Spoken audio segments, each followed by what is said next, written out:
Saudações a todos.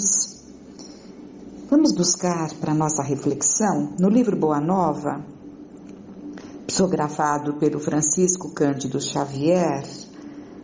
Humberto de Campos, na verdade é o irmão X que ainda assinava Humberto de Campos. Ele nos traz no capítulo 29 os 500 da Galileia. E é mais um entre todos esses capítulos maravilhosos que Humberto de Campos, ou Irmão X, como mais falamos, nos traz, nos trazendo detalhes, nos aprofundando o aprendizado dos ensinamentos de Jesus, né, no estudo ali do Evangelho. Então nós temos ali vários relatos nos 4 evangelistas e Humberto de Campos aprofunda determinadas particularidades, intimidades, porque com a sua condição de espírito ele podia mergulhar nesse passado e buscar ali a tela viva daquele momento, né, e nos trazer esses aprendizados através das suas pesquisas, dos seus estudos. Então, nós vamos ver hoje os 500 da Galileia e vamos perceber que esse título ele deu porque foi a última aparição de Jesus aos seus seguidores. E eram tantos que o aguardavam ali próximo, ali no Monte das Bem-aventuranças, onde havia sido proferido o Sermão da Montanha e onde Jesus gostava muito de buscar. Então lá já o aguardavam, pressentindo que chegava o momento do último encontro, em que Jesus se materializaria para eles. Então, é claro, Jesus já havia sido crucificado, já não estava entre aqui os encarnados em corpo de carne, mas vinha mantendo até então vários momentos em que ele se fazia presente, visível, a ponto de ser apalpado por eles, a ponto de alimentar-se com seus discípulos. E o que nós vamos ver é justamente esse momento em que ele vai ascender e não se materializa mais dessa forma. Evidentemente que pode até acontecer particularmente, isso ninguém sabe, né? Mas dessa forma, para aquele grupo, não temos mais nenhuma citação nesse sentido. Então, vamos lá, os 500 da Galileia. Depois do Calvário, verificadas as primeiras manifestações de Jesus no cenáculo singelo de Jerusalém, apossara-se de todos os amigos sinceros do Messias uma saudade imensa de sua palavra e de seu convívio. A maioria deles se apegava aos discípulos como querendo reter as últimas expressões de sua mensagem carinhosa e imortal. Então os discípulos passaram a ser muito buscados ali por todos, numa tentativa de, através deles, sentirem a Jesus. E continua o narrador. O ambiente era um repositório vasto de adoráveis recordações. Os que eram agraciados com as visões do Mestre se sentiam transbordantes das mais puras alegrias. Os companheiros inseparáveis e íntimos se entretinham em longos comentários sobre as suas reminiscências inapagáveis. Foi quando Simão Pedro e alguns outros salientaram a necessidade do regresso a Cafarnaum para os labores indispensáveis da vida. Em breves dias, as velhas redes mergulhavam de novo no Tiberíades, por entre as cantigas rústicas dos pescadores. Então, eles saem de Jerusalém, onde estavam, e se dirigem para a Galileia. Cada onda mais larga e cada detalhe do serviço sugeriam recordações sempre vivas no tempo. As refeições ao ar livre lembravam o contentamento de Jesus ao partir o pão. O trabalho, quando mais intenso, como que avivava a sua recomendação de bom ânimo. A noite silenciosa reclamava sua bênção amiga. Embebidos na poesia da natureza, os apóstolos organizavam os mais elevados projetos com relação ao futuro do Evangelho. A residência modesta de Cefas, obedecendo às tradições dos primitivos ensinamentos, continuava a ser o parlamento amistoso, onde cada um expunha os seus princípios e as suas confidências mais recônditas.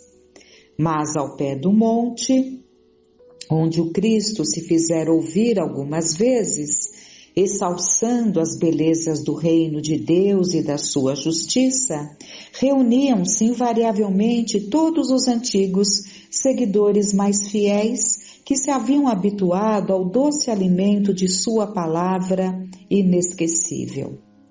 Os discípulos não eram estranhos a essas rememorações carinhosas e, ao cair da tarde, acompanhavam a pequena corrente popular pela via das recordações afetuosas.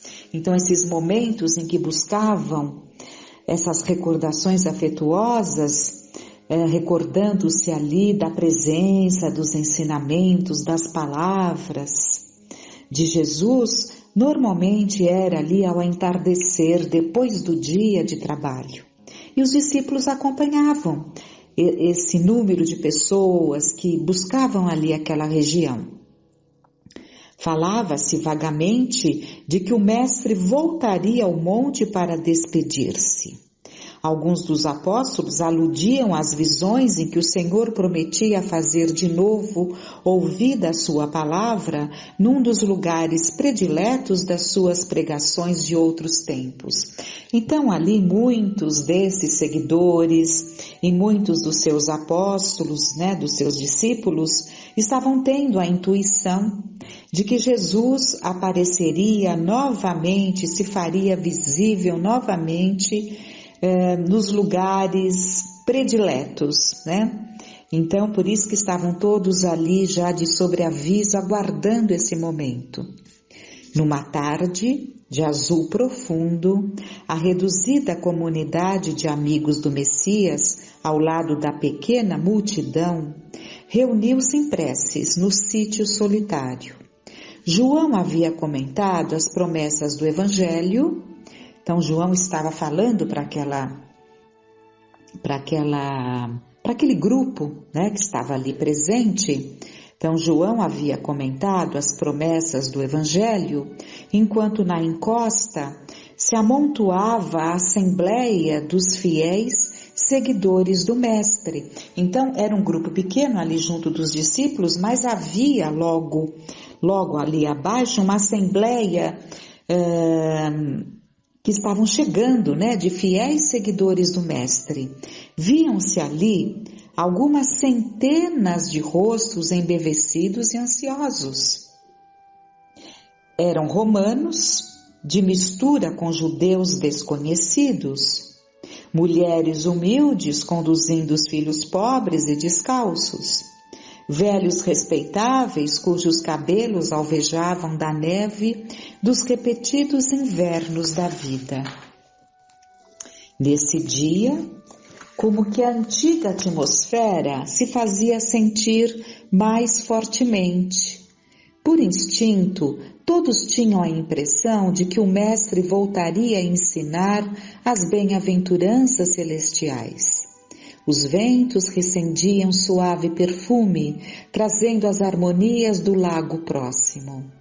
Do céu muito azul, como em festa para receber a claridade das primeiras estrelas, parecia descer uma tranquilidade imensa que envolvia todas as coisas. Foi nesse instante de indizível grandiosidade que a figura do Cristo assomou no cume iluminado pelos derradeiros raios do sol. Era ele.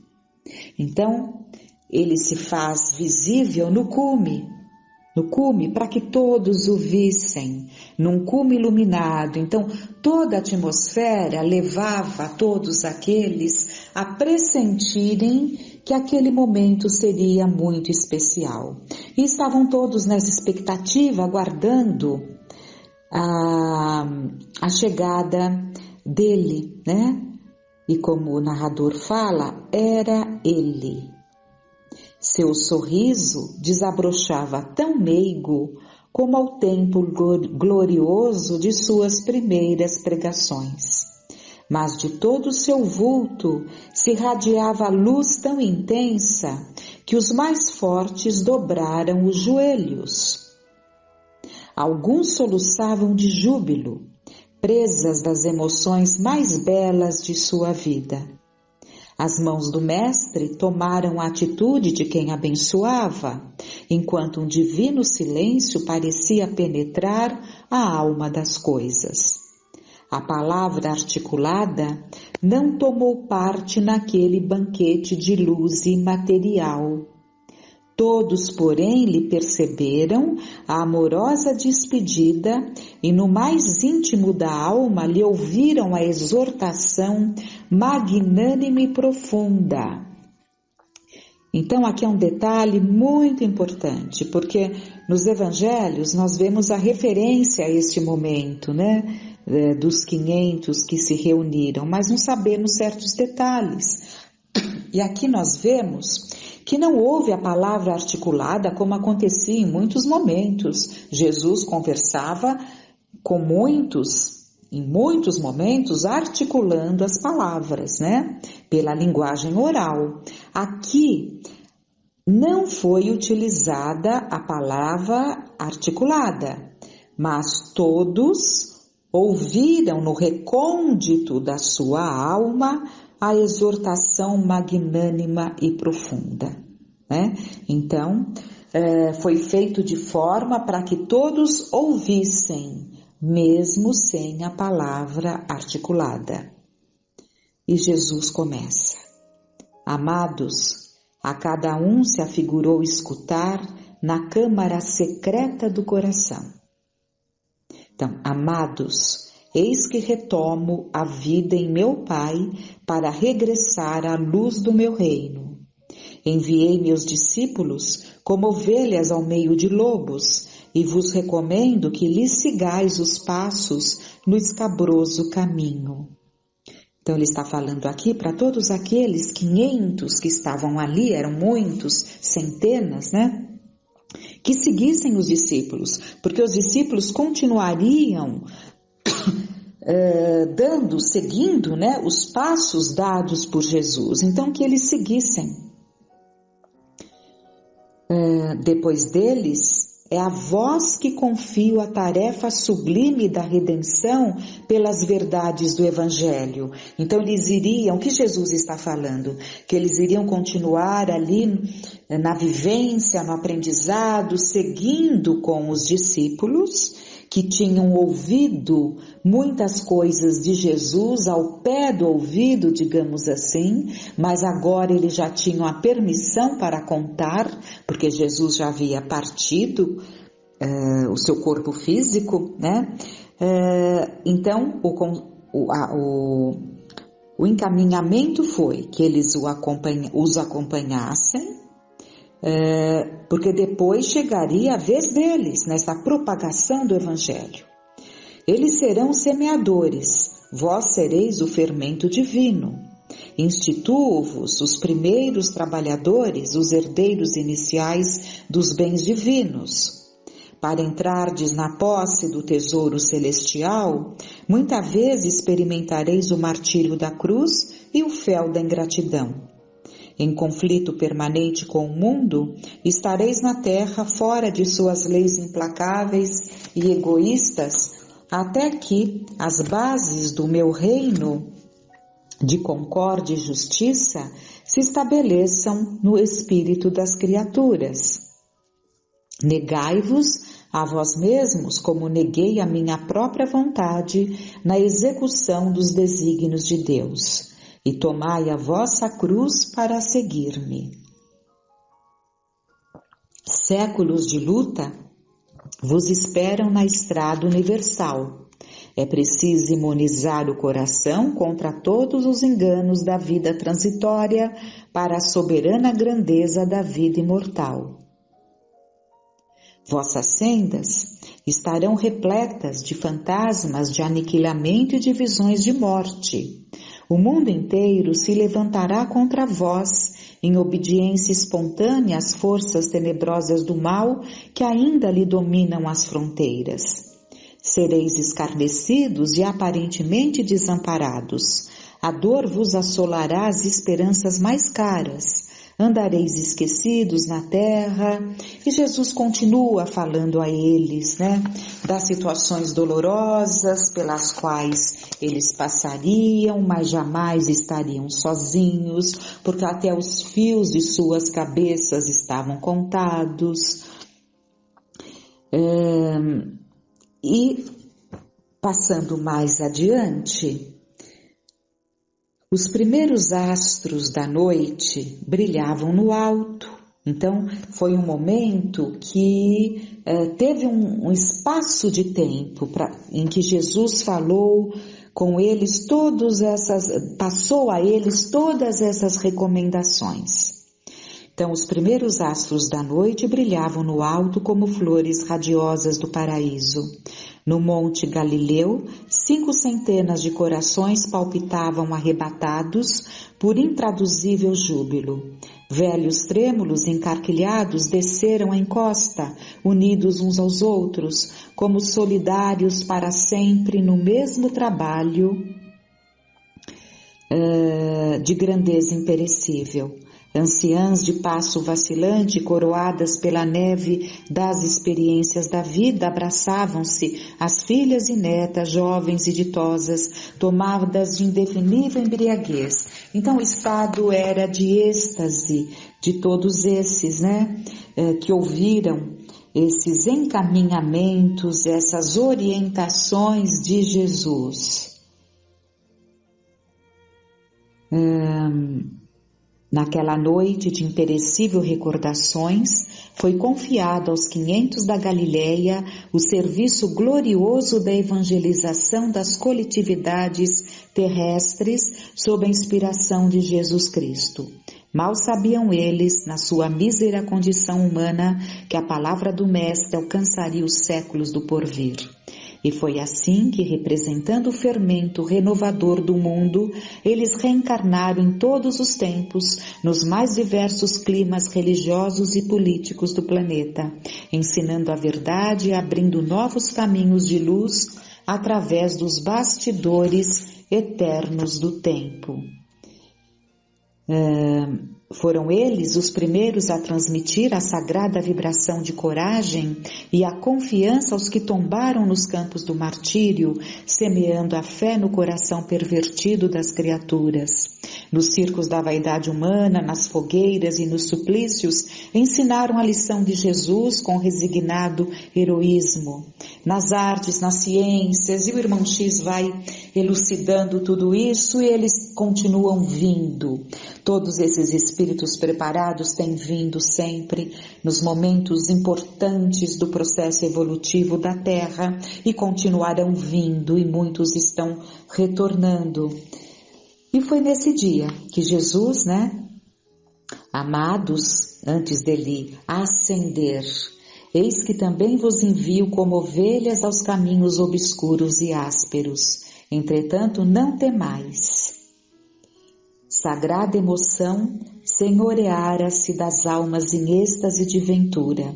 Foi então que observaram o Mestre, rodeado de luz, como a elevar-se ao céu, em demanda de sua gloriosa esfera do infinito. Então, terminado esse momento que marcou tanto a esses corações, dando forças a eles e a quem tanto devemos, né, que são braços, são vozes que nos chegam como encarnados, como espíritos, sempre nesse trabalho redentor do auxílio, da implantação do Evangelho, da implantação do Reino de Deus em cada coração. E nesse momento sublime, então, Jesus eleva-se ao céu. E foi a última vez que ele se faz presente dessa forma, a ponto de todos verem, tocarem e marcar os corações de todos aqueles e de todos os que ouviram depois desses discípulos, desses seguidores, essas histórias que foram contadas e recontadas. É isso.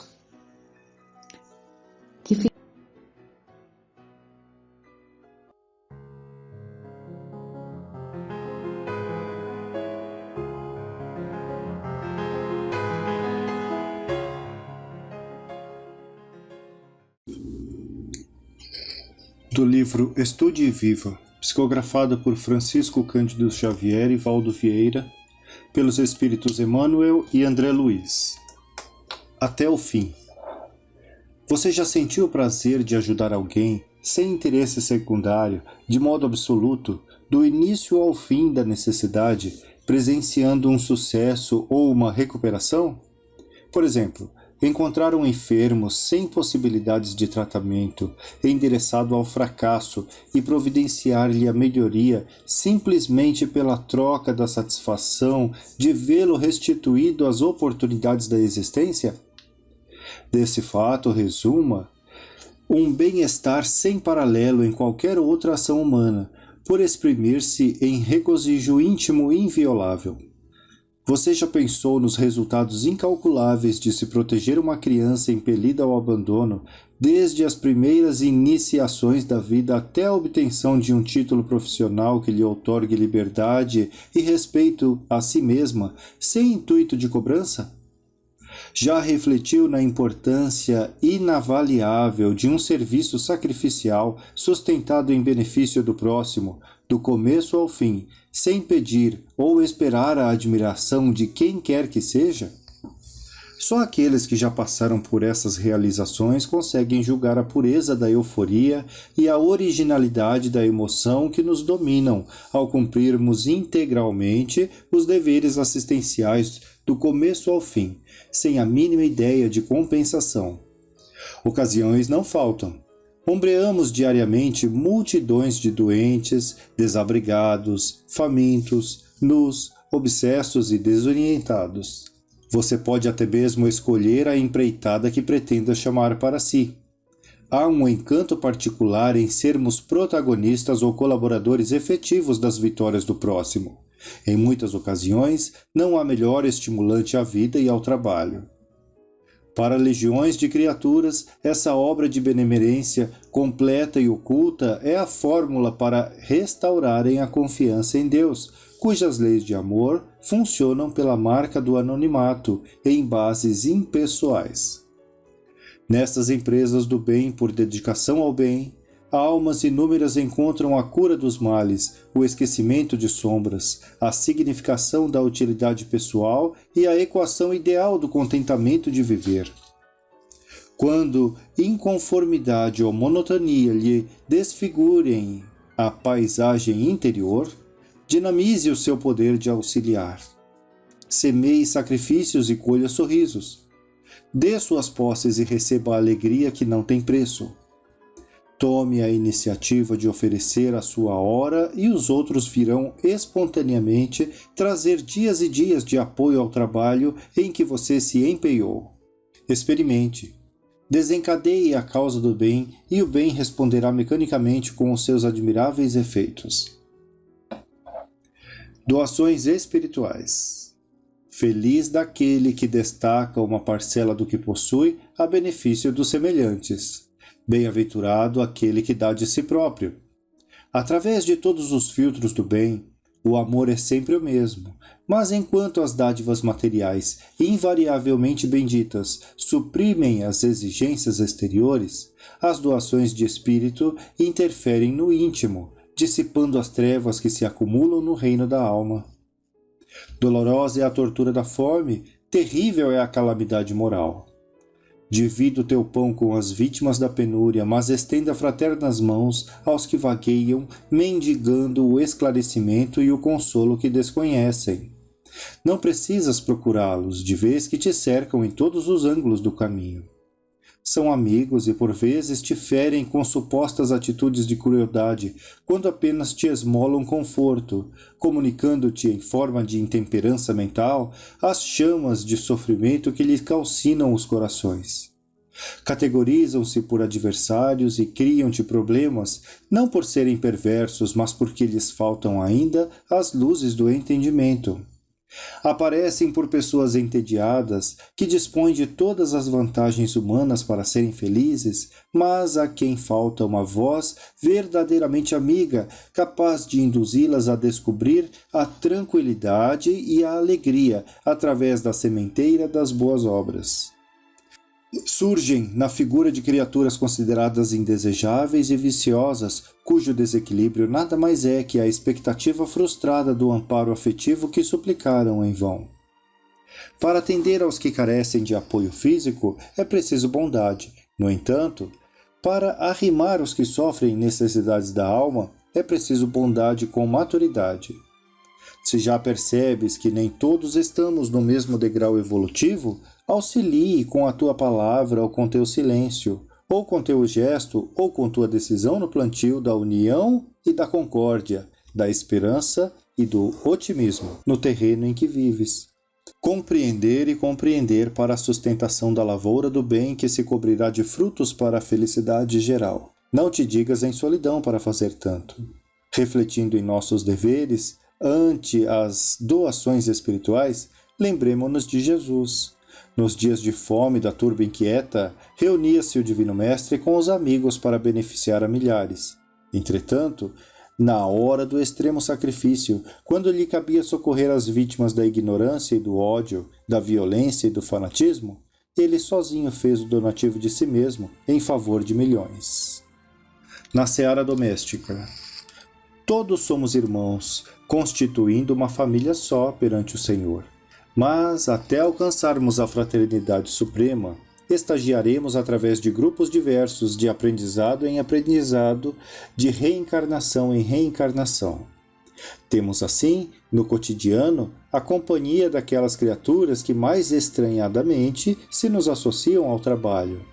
Chamem-se esposo ou esposa, pais ou filhos, parentes ou companheiros. E por muito se nos impessoalizem os sentimentos, somos defrontados em família pelas ocasiões de prova ou de crises, em que nos inquietamos gastando tempo e energia para vê-los na trilha que consideramos como sendo a mais certa. Se já conquistamos, porém, mais amplas experiências, é forçoso, a fim de ajudá-los, cultivar a bondade e a paciência com que noutro tempo fomos auxiliados por outros. Suportamos dificuldades e desacertos para atingir determinados conhecimentos. Atravessamos tentações aflitivas e, em alguns casos, sofremos queda imprevista, da qual nos levantamos somente à custa do amparo daqueles que fizeram da virtude não uma alavanca de fogo, mas sim um braço amigo, capaz de compreender e de sustentar. Lembremo-nos, sobretudo, de que os nossos entes amados são consciências livres, como nós mesmos o somos. Se errados, não será lançando condenação que poderemos reajustá-los. Se fracos, não é aguardando deles espetáculos de força que lhes conferiremos valor.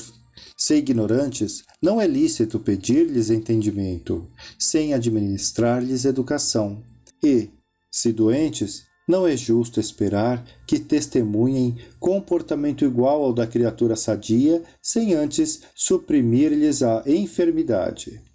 Em qualquer circunstância, é necessário observar e observar, sempre que formos transitoriamente colocados em regime de intimidade, a fim de aprendermos uns com os outros e amparar-nos reciprocamente. À vista disso, Quando o mal se nos intrometa na seara doméstica, evitemos desespero, irritação, desânimo e ressentimento que não nos oferecem proveito algum, e sim recorramos à prece, rogando a providência divina nos conduza e inspire por seus emissários. Isso para que venhamos a agir não conforme os nossos caprichos, e sim de conformidade com o amor que a vida nos preceitua, a fim de fazermos o bem que nos compete fazer. Na hora da fadiga. Quando o cansaço te procure no serviço do bem, reflita naqueles irmãos que suspiram pelo mínimo das facilidades que te enriquecem as mãos. Pondere não apenas nas dificuldades dos que, ainda em plenitude das forças físicas, se viram acometidos por lesões cerebrais, mas também no infortúnio dos que se acham em processos obsessivos vinculados às trevas da delinquência. Observe não somente a tortura dos paralíticos, reclusos em leitos de provação, mas igualmente a dor dos que não souberam entender a função educativa das lutas terrestres e caminham, estrada fora, de coração enrijecido na indiferença. Considere não apenas o suplício dos que nascem em dolorosa condição de idiotia, reclamando o recurso alheio nas menores operações da vida orgânica, mas também o perigoso desequilíbrio daqueles que, no fastígio do conforto material, resvalam em ateísmo e vaidade, fugindo deliberadamente às realidades do espírito. Medite não somente na aflição dos que foram acidentados em desastres terríveis, mas igualmente na angústia dos que foram atropelados pela calúnia, tombando moralmente em revolta e criminalidade, por não saberem assimilar o benefício do sofrimento. Quando a fadiga te espreite na esfera da ação, pense naqueles companheiros ilhados em padecimento do corpo e da alma, a esperarem pelo auxílio, ainda que ligeiro, de teu pensamento, de tua palavra, de tua providência, de tuas mãos. Se o desânimo te ameaça, examine se o abatimento não será unicamente anseio de repousar antes do tempo, e se te reconheces conscientemente disposto de energias para ser útil, não te confies à inércia ou à lamentação. Quando a fadiga apareça, recorde que alguém existe a orientar-te e a fortalecer-te na execução das tarefas que o Alto te confiou. Alguém com suficiente amor e poder a esperar-te os recursos e dons na construção da vida melhor. Esse alguém é Jesus, a quem aceitamos por mestre, e que, certa feita, asseverou positivo à frente dos seus seguidores espantados por vê-lo a servir num dia consagrado ao descanso. Meu Pai trabalha até hoje, e eu trabalho também. Semeadores da esperança. Possivelmente não terás pensado ainda no verbo formoso e grave a que todos somos chamados: criar para o progresso. O Criador, ao dotar-nos de razão, a nós, criaturas, conferiu-nos o poder de imaginar, promover, originar, produzir. Referimos-nos frequentemente à lei de causa e efeito. Sabemos que ela funciona em termos de exatidão. Utilizamo-la quase sempre tão somente para justificar sofrimentos, esquecendo-lhe a possibilidade de estabelecer alegrias. Causamos isso ou aquilo. Geramos acontecimentos determinados. Experimentamos essa força que nos é peculiar na formação de circunstâncias favoráveis aos homens. Antes do comboio a vapor, a eletricidade já existia.